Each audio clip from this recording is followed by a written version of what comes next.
How's it going? It's probably been a long couple weeks for all of us, or for you as it has for me. I actually recorded a Wednesday video last week, but it was about a half hour long, and it was just all my thoughts around or current thoughts, or at the time that were current thoughts of kind of the whole current George Floyd situation and all the various kind of situations that have been developing as a result of that murder, and trying to express my thoughts and feelings. And at the end of the day, I decided I didn't think it was productive. I didn't think it would be super helpful. And so I have spent a bunch of time engaging with a variety of content from different people. In the meantime, trying to help myself better establish how I want to communicate and how I want to share. And that's where my mind has been over the last, week and a half or so, trying to figure out what does responsible intellectual thought look like given the circumstance? What to do with my own thoughts and feelings, and then what does the future look like? And that's where I'm endeavoring to channel any negative or positive emotions that I have in this current circumstance. That's what I'm trying to focus on and what I'm trying to build for, because I realize that no matter what I do or say today, it's what I'm doing or saying tomorrow that's going to mean that there's been change across the board. And I think a big component of that for me is recognizing and understanding that what we've seen, what we've dealt with, both in the negative and the positive, in every component of the circumstances of the last couple of weeks, is the heart of man being on display.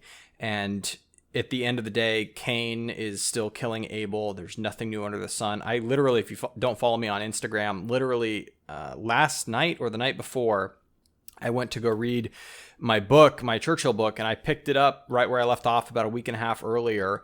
And literally the first paragraph goes into a strike around union workers, mine workers that were trying to unionize and strike, and then get the police ended up getting involved and the military got sent in. It was literally, might as well have been talking about a few days ago. It's ridiculous.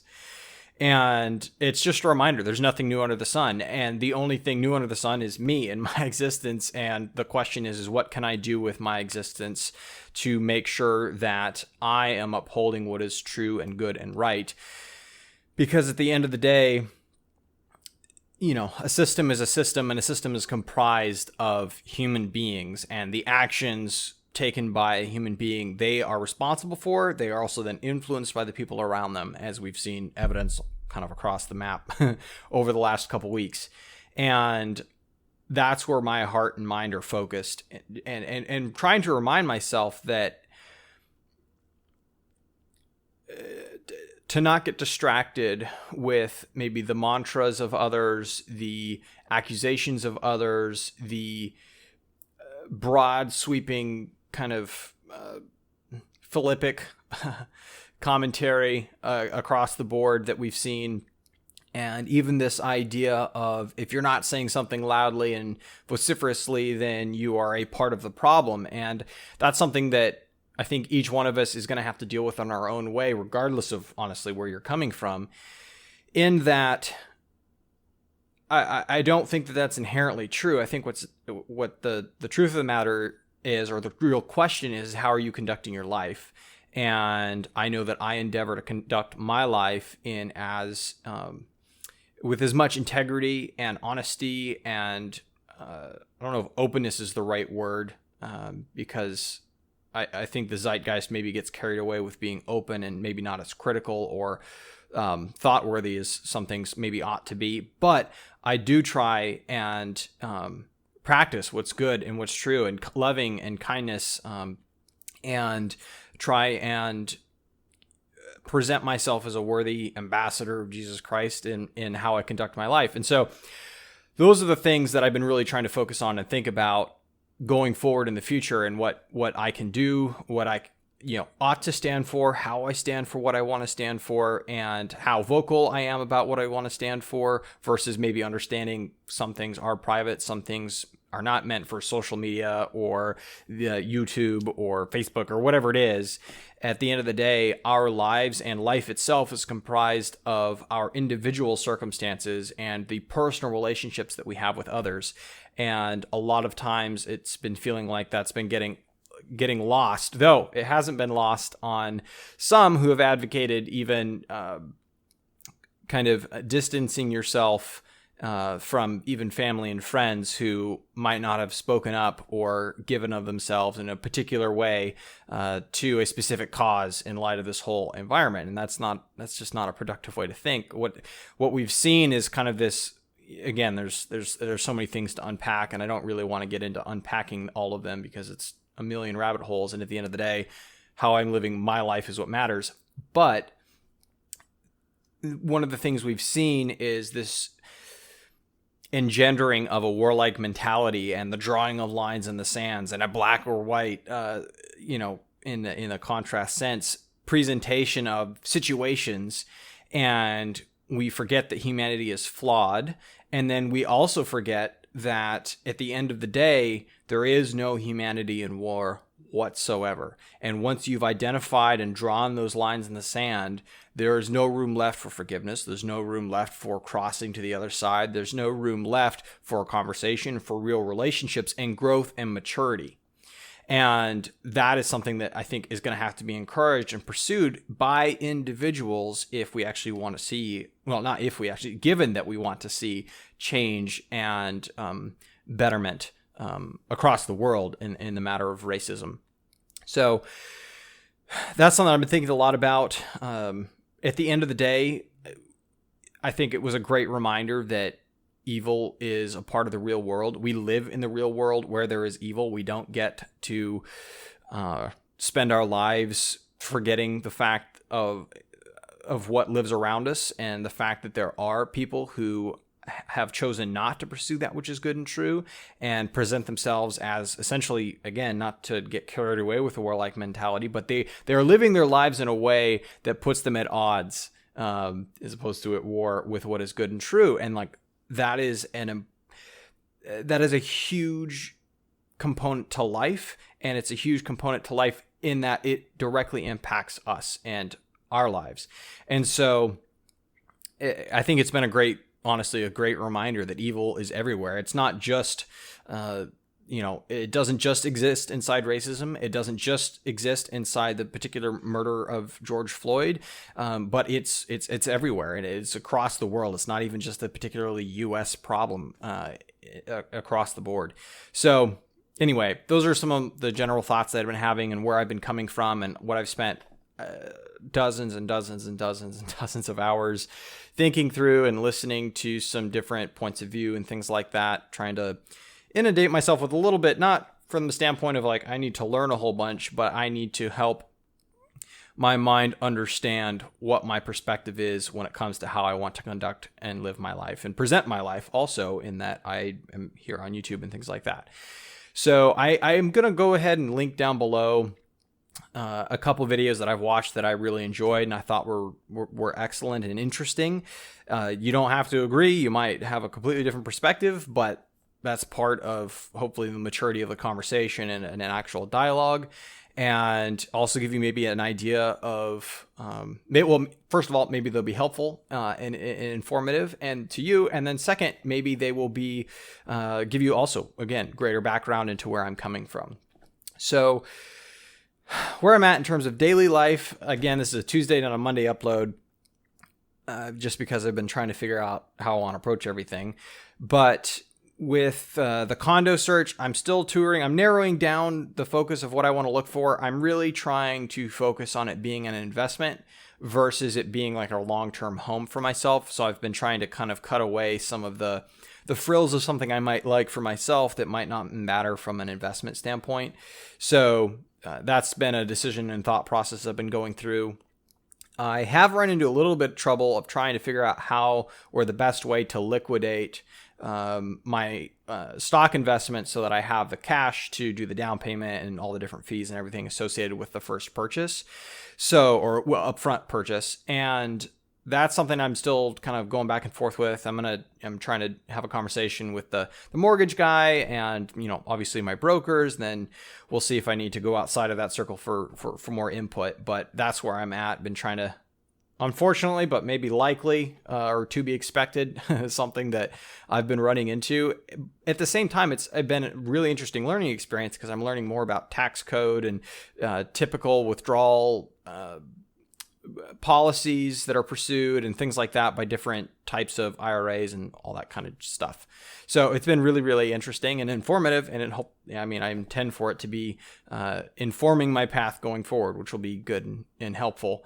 The YouTube situation, I've been really encouraged lately just watching all the different responses from different influencers, from different speakers, from different people of like all walks of life and business, being able to be vocal with their personal perspective on things and vocal with even their religion and where they're coming from. And I found that really encouraging, and it's encouraged me to make sure that I am allowing that to be a substantive part of my platform and what I'm saying and how I say it, because I think that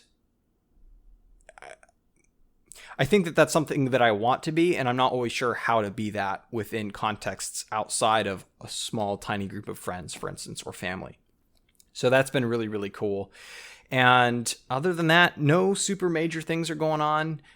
Still coronavirus, still working from home, still enjoying it. Though last week it was really hard to focus, and I think a lot of that had to do with everything going on in the media, and not just media. I only say the word media to convey the inundation of information that we were probably all going through last week, which it just was very distracting.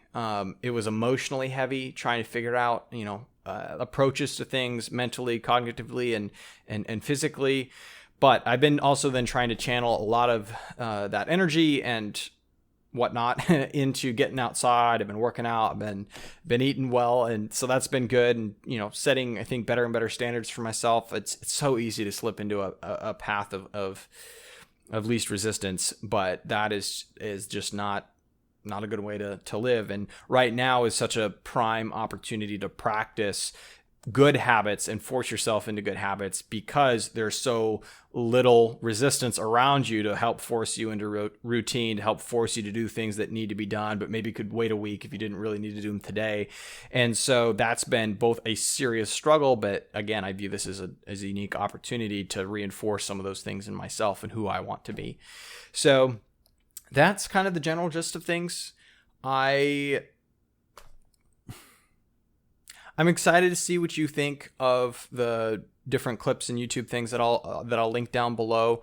Follow me on Instagram. I will often put thoughts and or quotes or things that I'm coming across that I think are interesting or motivating or helpful or maybe help provide perspective. Another article was one from Seth Godin talking about responsibility and on not giving up. So I'm going to tag that down below, which was interesting because it was a common theme with some of the other things that I've seen coming from like E.T. Eric Thomas, the hip hop preacher, who's branded as, I don't know the exact metrics or how they figure this out, but at least branded as the number one motivational speaker in the world. And he did a video and was part of a podcast I listened to talking about the whole circumstance of the past couple weeks. And he was also really encouraging and pushing the concept of commitment to the solution, or commitment going forward, and dedication, bringing up things like the fact that Martin Luther King marched for 381 days, Booker T. Washington walked for 500 miles,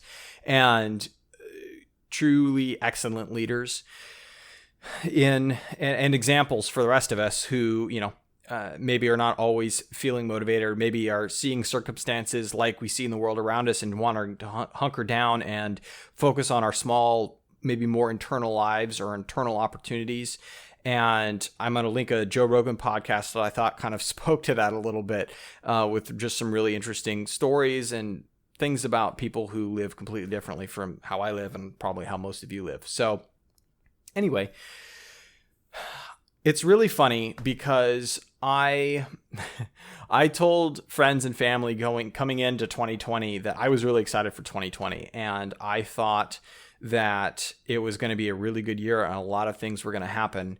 And I mean, other than being right about a lot of things happening, holy crap, has there been a lot going on over the first 6 months, and it's insane. It's crazy, literally crazy, and it was weird to me thinking and reflecting on that, like how vocal and excited I was for 2020 and like really pumped to get into it, start things like this. I've got other things that I wanted to dig into. And at the end of the day, there's still that opportunity, and it's only how I choose to respond to the circumstances that life throws at me that I can truly control and that I can truly react to and then truly use to push myself forward and continue to climb further and further up and further in, to quote C.S. Lewis, both spiritually and physically and emotionally, mentally. And so I've been trying to think about that a lot recently, and just a reminder that self-awareness and self-focus in the areas of trying to endeavor to pursue goodness and greatness and excellence and even goodness and righteousness it's still such a major component to where my mindset ought to be in the midst of something and times that are so insanely different and crazy than anything I could have imagined, anything I could have predicted or come up with.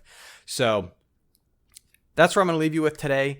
I hope you are, dealing with this inundation of information and emotion well, engaging, in areas where it's substantively helping your mind to develop, not just from the standpoint of someone's yelling at you about a particular matter or about a particular position or particular change, but that you're engaging with it and being the leader of your own mind and being in control of your thoughts and your emotions and your feelings and thinking critically about things. Because at the end of the day, social media is, and just in general media, is an avenue to fact and thought, not and ought not to be a direct avenue to mental and emotional manipulation, which it often is used to, even by people who mean well. It can still have that effect. So I encourage you to be, again, engaging with things outside of even modern media. Go look at history, go study what's happened in the past, learn from people, learn from excellence from the past. One of the things that some influencer, well, not an influencer, but an individual I follow posted something that got a lot of hate because it was talking about, or was asking a question around something that didn't have to do with the George Floyd circumstance. And it was maybe insensitive and certainly unwise to post in the current circumstances. But one of the comments was, these are times when we look to, the brightest minds for words of hope, and, accusing them of not being this type of leader. And my response to that was kind of like, this is ridiculous. First of all, you have your responsibility to the person commenting. Your responsibility is to go be that leader, in your own life, among your friends, among your, a general group and community. It's not to go yell at someone else for not being that, right? Stop complaining that other people aren't doing what you want them to. Hold them accountable from an election standpoint, from a public discourse standpoint. But when it comes to personally living your life, like, you can only control you, and your energy and focus should be on that and on your community and your local personal relationships.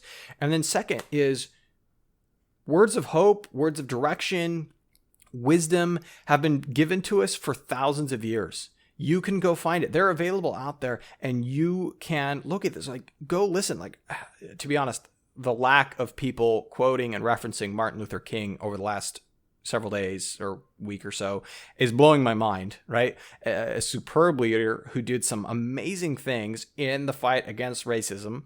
No one's looking at William Wilberforce quotes. No one's looking at, maybe comments from Edmund Burke on the revolution in France and as it relates to some of the historical components to what we're seeing here. No one's looking to see what's been done in the past with riots and police getting involved. Like, there's so little of this engaging with our history, with humanity's history, and using the principles and wisdom that ought to have been gained from those circumstances and applying them today. So think holistically, pursue thought and intelligence and fact holistically. And I think we can all absolutely achieve positive change in so many areas that absolutely need change across the board. So that's where my heart and mind are at. Weighed down, emotionally heavy, but stronger and stronger each day over the last few days. Kind of looking forward to climbing the next mountain and trying to figure out what my next steps continue to look like. Take care, and I will catch you again on Wednesday.